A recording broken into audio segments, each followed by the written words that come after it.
Olá a todos, meu nome é Gustavo Feitosa, sou cardiologista. Vou trazer aqui esse tema para a apresentação com o título "O futuro chegou, um olhar sobre as aplicações contemporâneas da IA em saúde".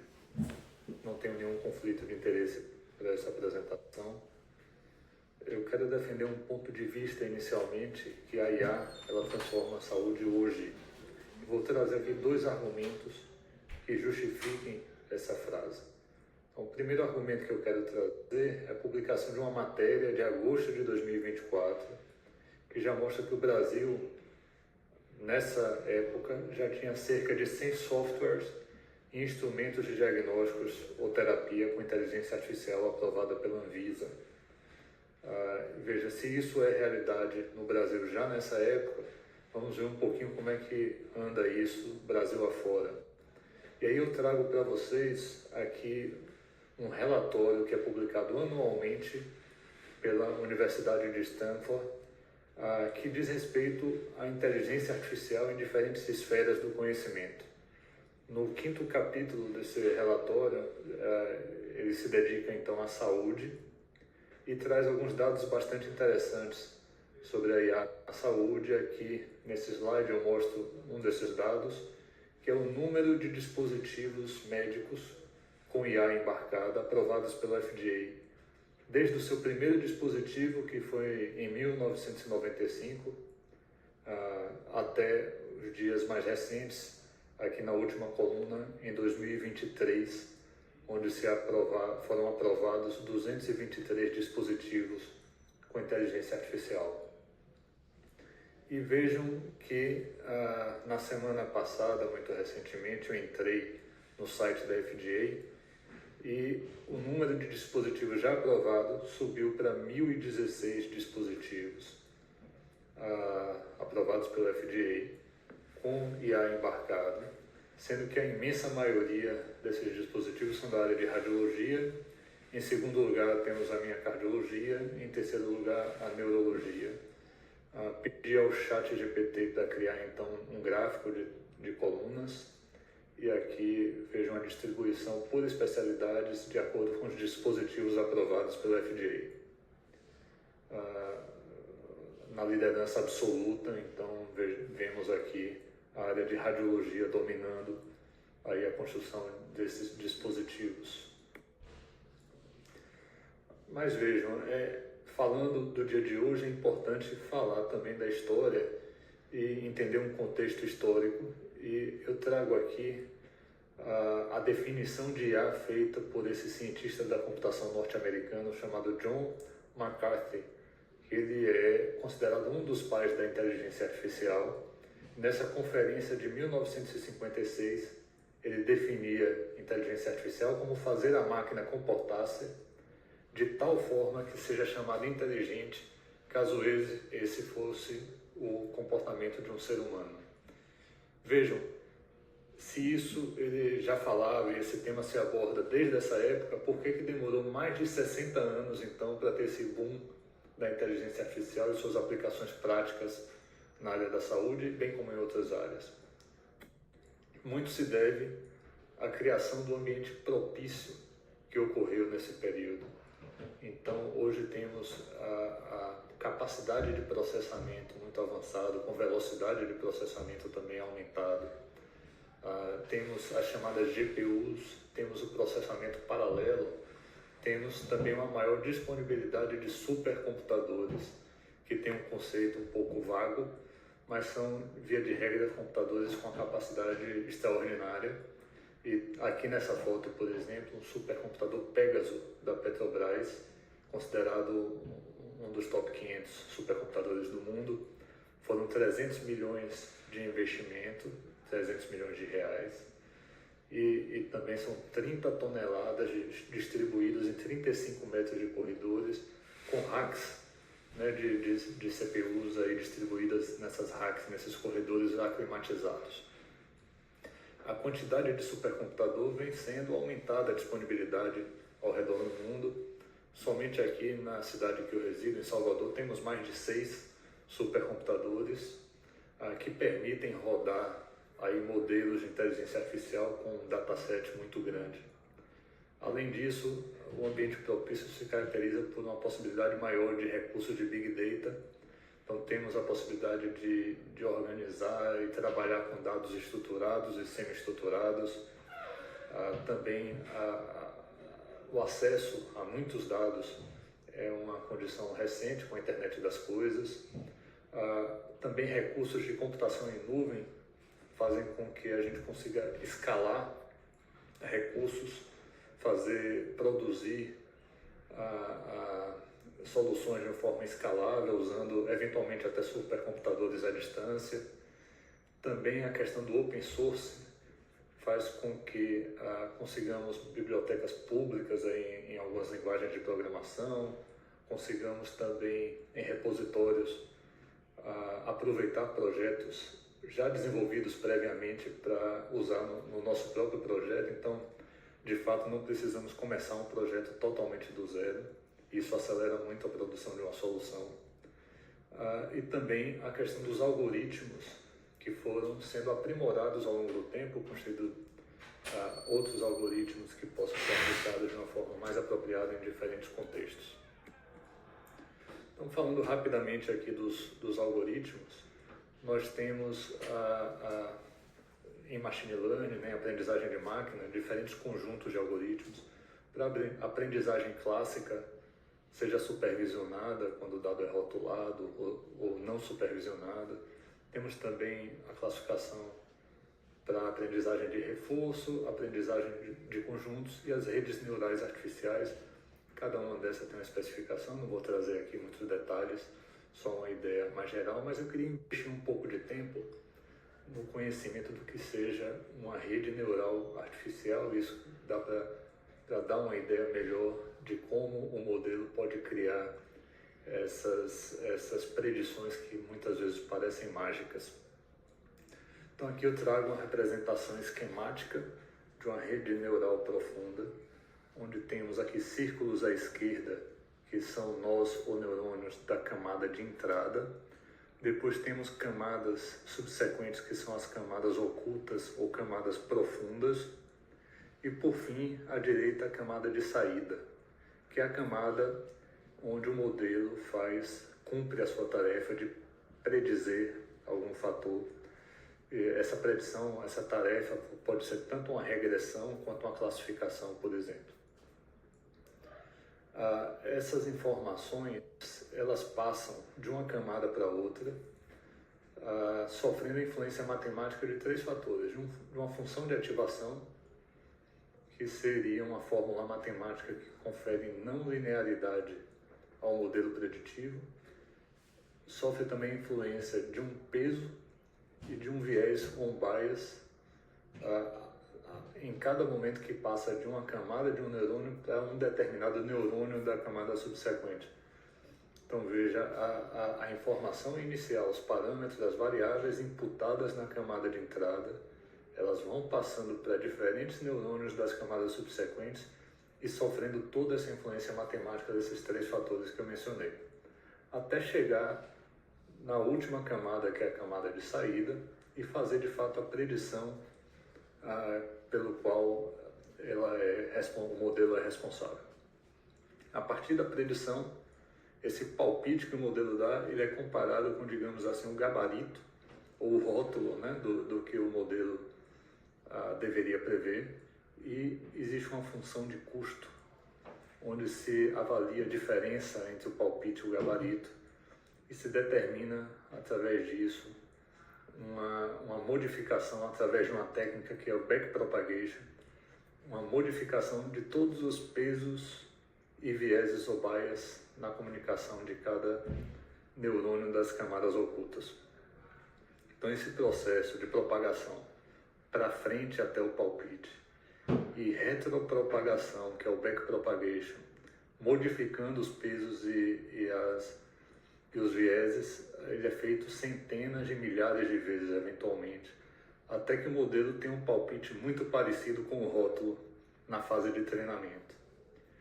Então, em grandes datasets, por exemplo, quando temos uma quantidade muito grande de dados, Usualmente se separa 70% a 80% do dataset para a fase de treinamento e 20% a 30% para a fase de validação, que é quando o modelo é aplicado para dados que não foram submetidos ao treinamento, para a gente verificar justamente se esse modelo mantém sua capacidade, sua boa capacidade preditiva para dados para os quais ele nunca foi apresentado.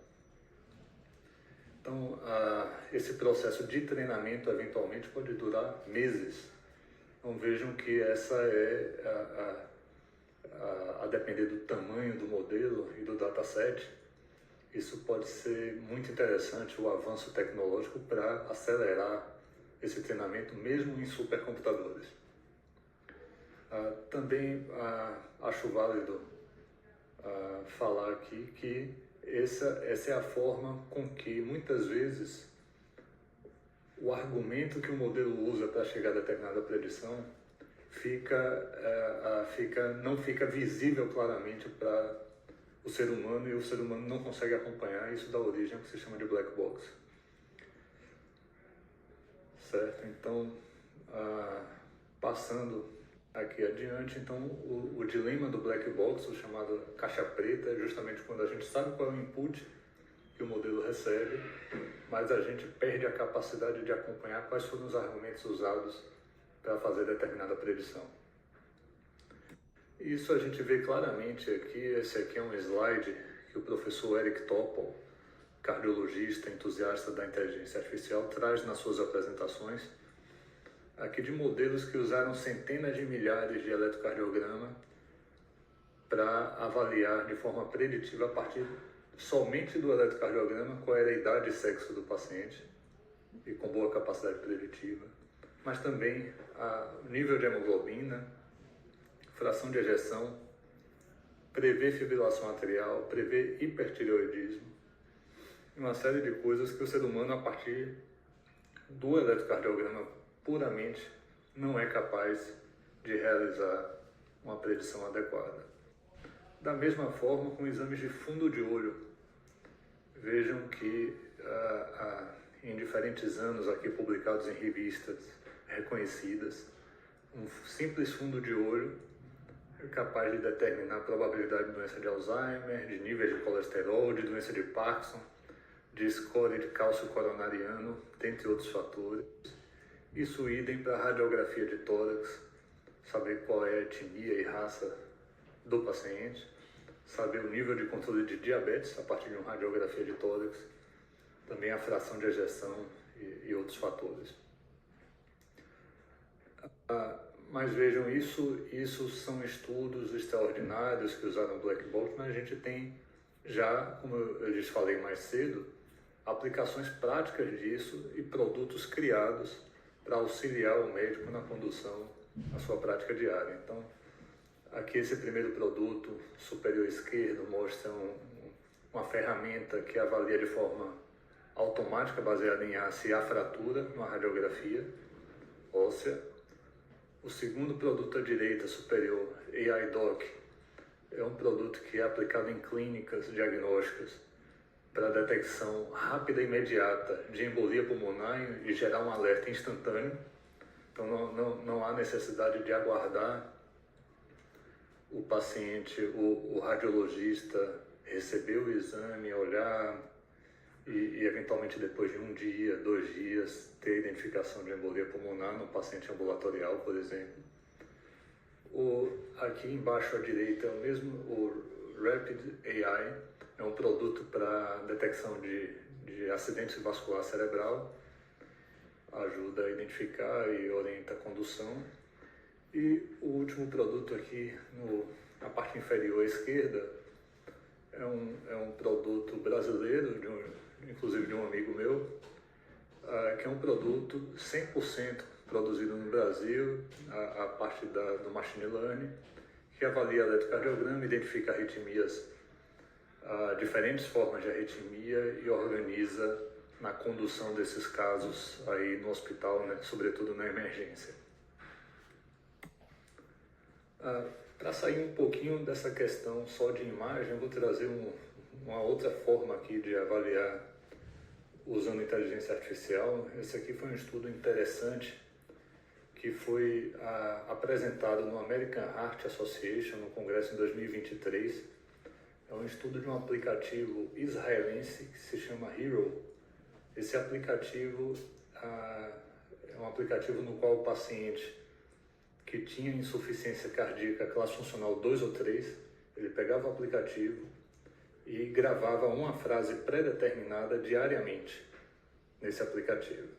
Então, qual que é a ideia desse estudo? Então, a partir da mudança qualitativa da voz, esse aplicativo, usando inteligência artificial, conseguia detectar se o paciente tinha uma previsão de ter uma piora clínica. E aqui definido como piora clínica foi necessidade de hospitalização ou necessidade de uso de diurético venoso na emergência. E vejam que, avaliando esses 400 pacientes israelenses, esse aplicativo detectou essa piora clínica em 76% desses pacientes, com uma média de cerca de 3 semanas antes do evento acontecer, e com poucos falsos positivos, que também é importante. Então veja, é um aplicativo que tem uma perspectiva de utilização prática muito grande.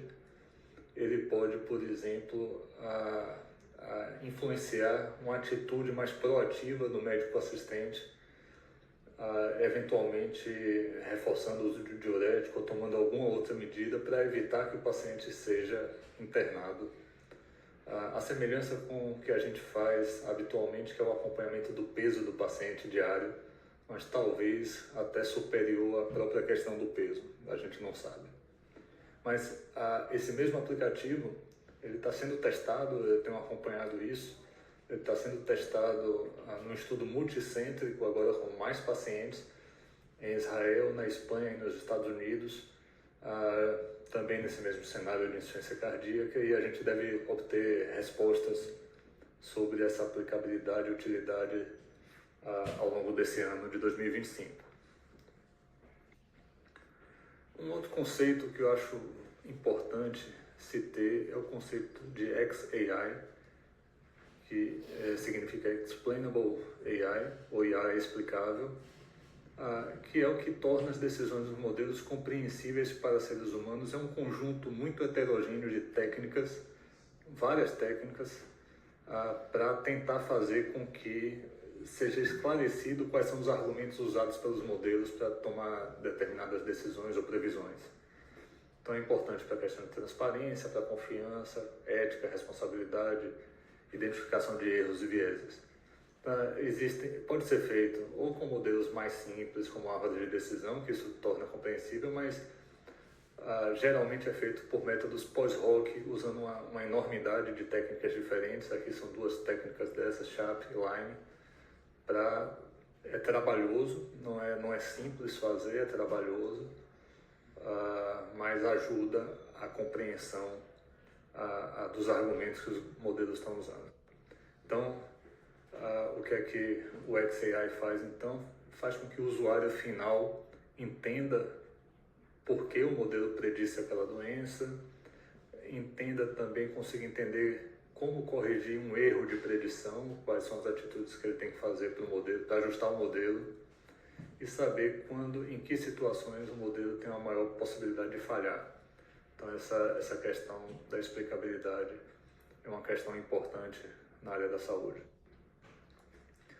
Também é importante saber que existem diversas ferramentas de avaliação da qualidade da publicação científica que envolvem aprendizagem de máquina e inteligência artificial. Então, isso é importante saber, porque não é simplesmente porque envolve inteligência artificial que um produto ou uma pesquisa é de boa qualidade.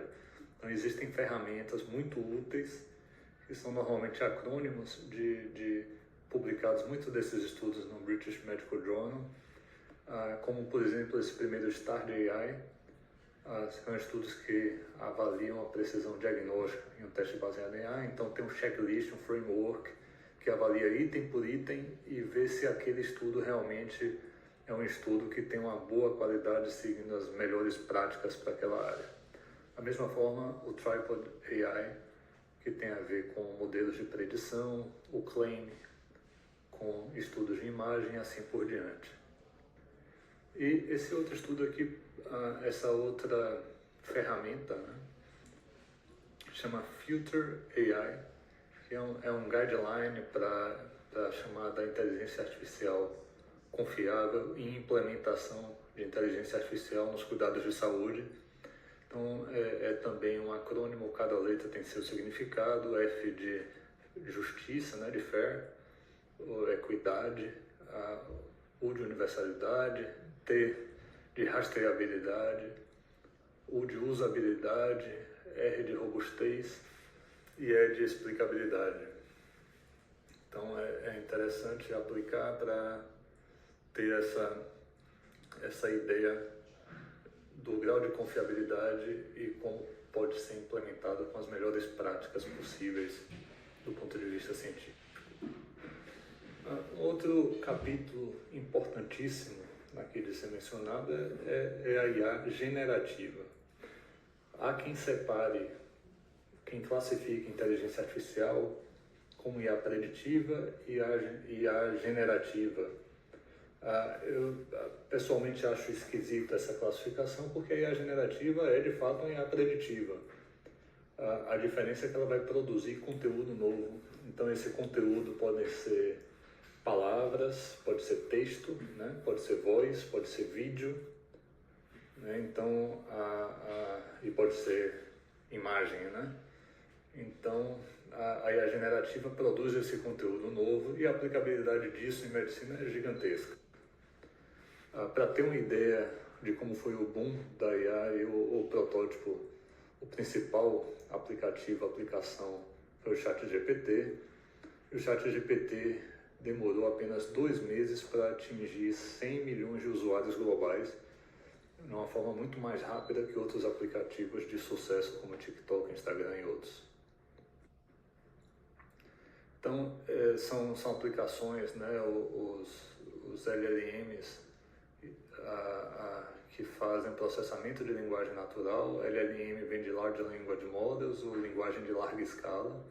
O GPT é o principal, mas existem muitos outros, como Gemini, talvez esses sejam os 2 principais.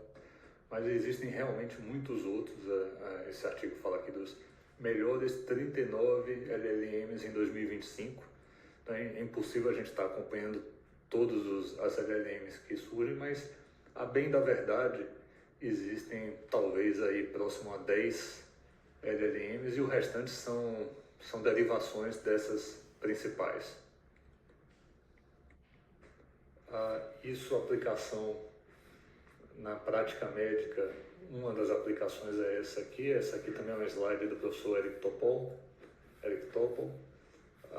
onde ele fala de keyboard liberation, ou seja, o paciente e o médico no consultório, o médico consegue ter uma postura muito mais adequada aqui nessa imagem à direita, uma atitude mais empática, mais cordial, de olhar nos olhos, ouvir, em vez de ficar registrando e anotando o tempo todo as informações no prontuário.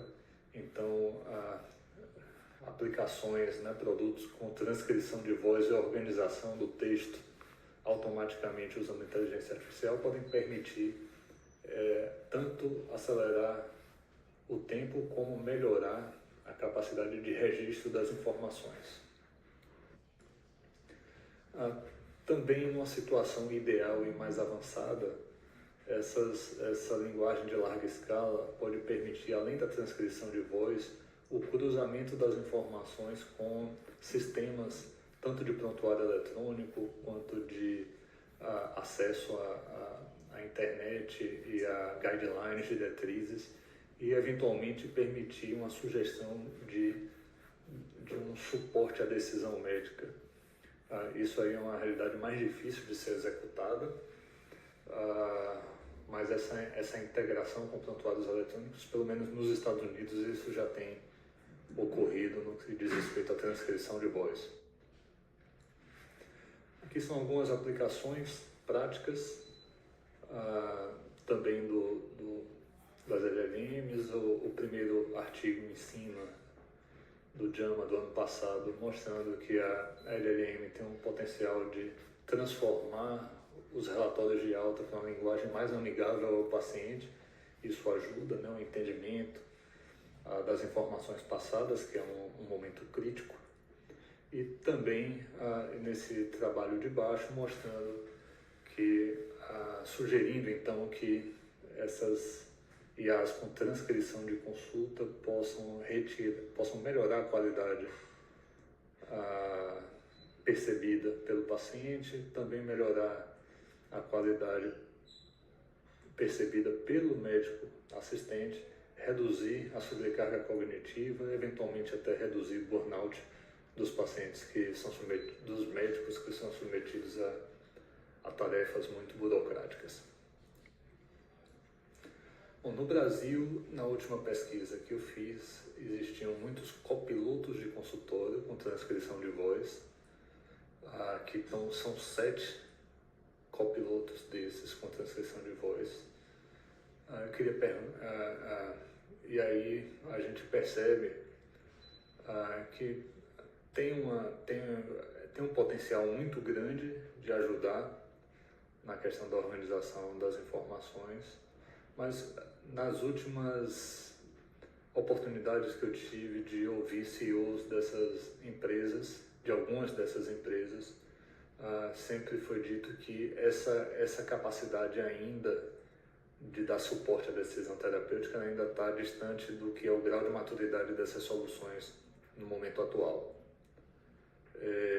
Mas eu enxergo isso como essas soluções com um potencial grande de contribuir de fato para essa assistência. E finalizando aqui, é importante o médico, quando está na sua atividade, seja no hospital, seja no consultório, ele é exposto muitas vezes a uma necessidade de busca de informação em bases científicas, em guidelines, diretrizes, e essa velocidade de acesso às informações, essas inteligências artificiais podem contribuir bastante. Eu trago aqui 3 sugestões de soluções que eu uso quase que diariamente, certamente. Então, o Notebook LM, essa primeira aqui, é uma ferramenta do Google, foi produzida pelo Google Labs, e ela não é uma ferramenta desenvolvida para medicina, é uma ferramenta desenvolvida para estudar. Ela permite que sejam incorporados até 50 fontes de conteúdo, isso pode ser PDF, isso pode ser áudio, isso pode ser vídeo do YouTube. Então 50 fontes diferentes no mesmo notebook, e a gente consegue interagir por chat com essas fontes, sendo que a grande vantagem é que as respostas desse chat vão estar sempre indexadas, vai haver uma sinalização de onde é que essa informação está sendo extraída daquelas fontes que a gente inseriu. Então isso reduz muito o risco de alucinação, por exemplo, de um modelo desse, e a gente consegue checar exatamente de onde que o modelo está tirando aquela informação que foi perguntada no chat. Então isso acelera muito o processo de acesso à informação e direciona também para usar fontes que a gente queira ter acesso. Outros 2 produtos aqui são o Open Evidence e o Consensus, são produtos desenvolvidos para a área científica mesmo, para uso de base de dados como o PubMed, por exemplo, e são ferramentas bastante interessantes que eu recomendo a todos que façam manuseio e testes para verificar quão boas elas são. Então, como mensagens finais, a inteligência artificial já é uma realidade na saúde, isso é fato, não dá para se mudar. E o profissional de excelência é, acima de tudo, aquele que preserva a sua capacidade crítica diante das novas tecnologias. Esse é o pensamento.